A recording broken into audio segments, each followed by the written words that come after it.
As I was working on some projects of my own, I came across this idea, this thought, this epiphany in regards to spiritual gifts.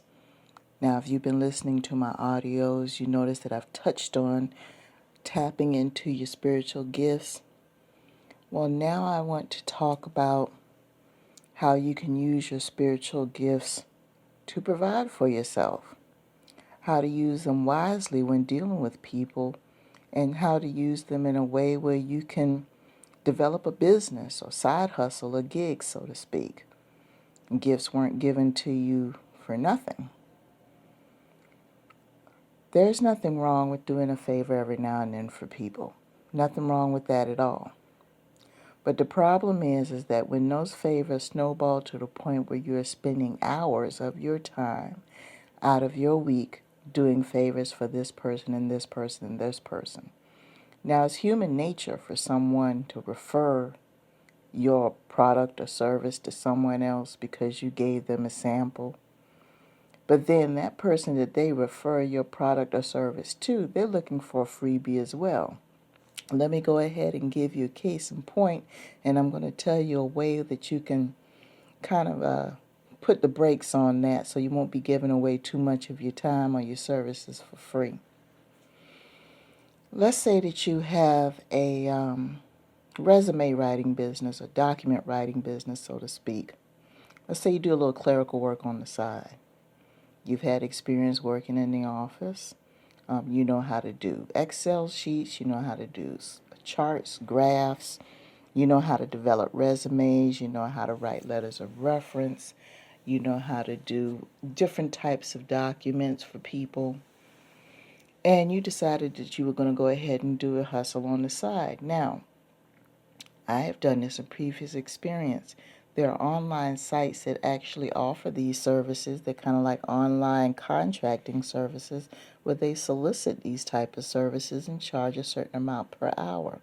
All you have to do is go ahead, upload your resume, and create a profile for yourself indicating what your asking price is for your services. And what happens is that the platform that you deal with, a couple of them are Upwork and Fiverr. And once you establish a profile based on your skills, they'll go ahead and match you in a database of people who are looking for people in that field. And what they'll do is pull up your profile and they'll see what your asking price is and everything. And if you're a good fit, they'll go ahead and they'll tell Upwork or Fiverr or whatever platform that you're on, okay, yes, I'm interested. And then, you have your little conversation back and forth about the specifics. But in the end, you get paid through that platform. Now, of course, there is a fee for that they charge. It could be a percentage. It could be a flat rate based on how much you generate. And sometimes you'll get paid at the end of the project. And sometimes you'll get paid during certain milestones. But that's outlined prior to the offer before you even choose to take it, which is great. Because that way you don't have to worry about chasing people down for money. I prefer personally to deal with these platforms because at least you know that these people who are advertising for these services, they're legitimate, they're looking for someone to actually do the work, they're serious, and you know at some point in time that you're going to get paid. And if they don't choose to pay you, depending on their agreement with the platform will go ahead and give you the money that you are required to be paid. And it's through a payment processor. It's usually through PayPal or Payoneer or some other type of online platform. But either way, you know you're going to get paid. Okay, that's fine. The difference is when word gets out to so-called friends and relatives and co-workers and things like that off the clock and they want to deal with you cash. This is where it gets a little sticky. It's okay to do a favor for someone every now and then as long as it doesn't take too much of your extra time. If you work a regular job, whether it's part-time or full-time, and you do have a gig going on the side, you dedicate a certain amount of time to that. Now, if someone comes along and wants you to go out of your way and do something else and you want to provide them with a little bit, that's fine. What I suggest that you do, Let's say in the clerical arena, you know somebody who's trying to get back into the workforce because they were laid off for whatever reason, but they want you to polish up their resume for them. Well, that can take up a lot of time, especially if they never had a resume before or they're not sure exactly what information they want to have included. That can require some time because you have to take the information that they have, format it, and present it in a way that is professional for employers to see. That takes time. So I strongly suggest what you do in this case is provide an hourly rate. Now what you might want to do is just provide a little sample of, okay, this is what I could do for this. But for a project like that, which I consider it could be extensive depending on how long a person's been on the workforce, is that you charge an hourly rate, especially if they do not have a resume that's already on hand. Because the truth is that you're providing information based on what that person tells you. You don't have first-hand experience. You don't know if that information is true or not. All you're doing is providing your clerical skills to it. And the number one thing I say in regards to this, preparing any document, property, bills of sales, or anything like that, if you're going to do this on the side, provide a few snippets, provide a few examples. It doesn't require more than an hour's work. And just provide that one example for that person as a freebie. If they come back to you for any corrections or adjustments or anything like that later on, then you need to discuss a piece rate or an hourly rate. Because now you have to take some more of your time that you spent before to give them exactly what they want, because it's not your fault they didn't give you the specifics in the first place. So the best thing for you to do is go ahead and provide them, okay, this is a free thing. If you do any type of training sessions, you might want to offer the first half hour for free if you charge for hourly. If you provide any painting services or anything like that, you might want to provide a discount, but it's a one-time thing for that particular client. And it's just to give you an idea of what you can provide. Excuse me. But sometimes there are people that'll turn around and take advantage of that, and you got to be careful of that. You got to be real careful, especially if it's somebody really close to you. Let's say you provide that little free whatever. Now, mind you, the person who asked you the favor, they probably already know that if they went online and asked for the same thing from somebody else, that they would charge. So they're already getting something for free by you providing this little bit. They already know this. But to turn around and come back later on and ask for a little bit more and still don't give you anything, I don't think that's right. That's not fair. You have a talent, you have a gift, yes, but you also use it to make money. There's nothing wrong with giving a little something to someone as a favor maybe, or as a way to kind of promote your service. But don't let it be a situation where they're coming to you, sweet talking you and begging you all the time for something, and then they turn around and go in the streets and tell someone else who tells someone to tell someone else. That's something that you spent that 30 minutes or the hour that you provided as a favor for someone can easily turn to 5 to 10 hours extra a week without you getting paid for it, without any compensation. You don't want this thing to snowball. Okay, so the reason why I say this is because, there are a lot of people that are out there. Let's say that you've already received your universal purpose, you're serving your gift, you want to be counselor, mentor, or whatever the case may be.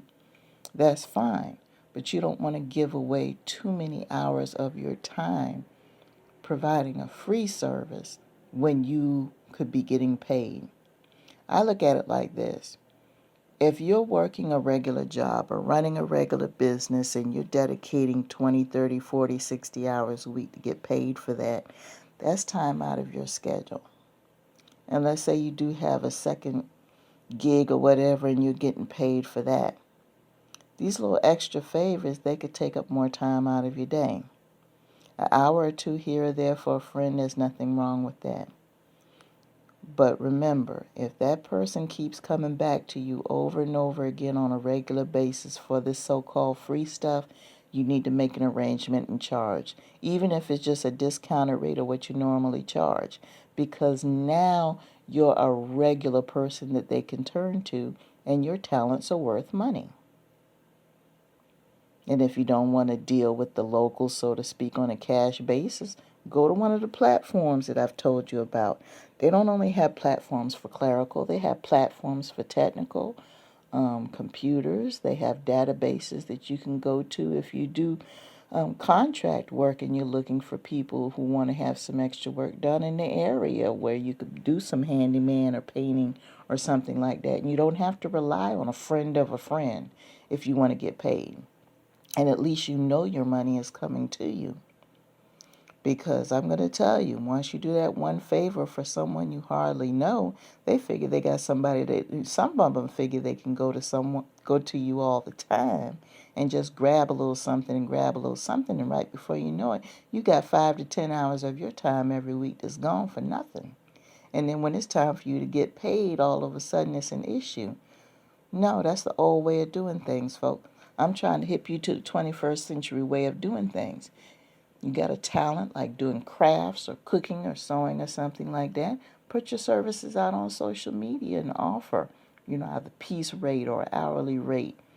And that way, if you put your services out online and you provide a profile that has a payment processor or an appointment schedule where appointments are required, at least you know these people are serious about what you're doing. They're serious about your product, and they're willing to pay, because a lot of these people who advertise, who try to find people to do these services, they have profiles too that they have to provide in order to, solicit these services.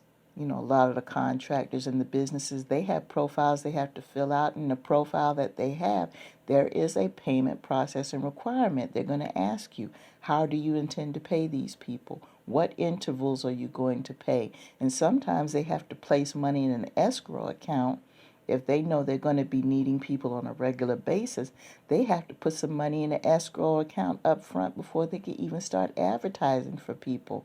That way, this ensures that the money is available once the person who does the work has completed certain milestones, so there won't be anyone chasing anybody for money. The money's already there. Now, if they can do that, then there's no sense of you doing this for so-called friends of a friend and you don't know if you're going to get paid or not. You see the difference here? You see what I'm trying to say? You got to be smart about what you've been gifted with. Be smart. There's nothing wrong with doing a favor every now and then. Like I said, as long as it doesn't take up more than a couple of hours of your time a week, that's fine, if you have the time to give. But when it's an ongoing thing, and the little bit that you have offered for free, all of a sudden they want more and haven't even discussed any compensation. No. Your time is more valuable now, especially now that you have this gift.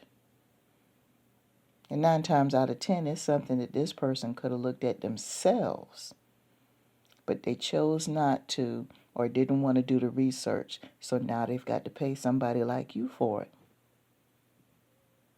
So just be smart with it. And this is how you could start making a little money here and there using your talents. This is how you can do it. So I kind of hope this helps you out. It came to mind as I was looking at a couple of things on my own that I do on the side. And I understand, and in looking in the past, I realized that there were plenty of times where I had to chase down people that were local, that were friends of a friend, and how much time extra I spent helping them when I could have been getting paid.